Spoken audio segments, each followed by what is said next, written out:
राज्यसभेवरती अशा प्रकारे गुन्हा केलेली व्यक्ती आणि ते पण शासकीय जमीन महारत्नाची चोरी केलेली व्यक्ती, तर अशा प्रकारे महाराष्ट्र सरकार राज्यसभा लोकसभेवर केंद्रामध्ये महारत्न जमीन घोटाळा केलेली व्यक्ती, शासकीय जमीन घोटाळा चोरी केलेली व्यक्ती, 500 रुपयामध्ये 18,000 कोटी रुपयाची जमीन गिळंकृत करण्याचा प्रयत्न झाला, परंतु जिवंतपणे अजित पवार असताना ती जमीन परत केली.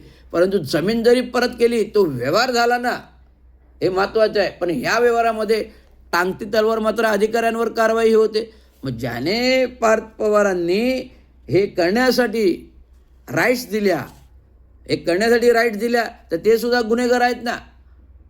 स्वाक्षरी करण्यावाले जेवढे गुन्हेगार असतील तेवढेच अजित पवारचे सुपुत्र पार्थ पवार पण गुन्हेगार आहेत ना. स्वर्गीय अजित पवारांबद्दल आम्हाला भावना तीव्र दुःखद आहेत की ज्यांचा निर्गुणा अपघात झाला आणि या अपघाताला जबाबदार हे आपले स्वकीय राजकारणी, पक्षीय राजकारणी आहेत. हे तुम्हाला मी सांगायचं नवीन नाही.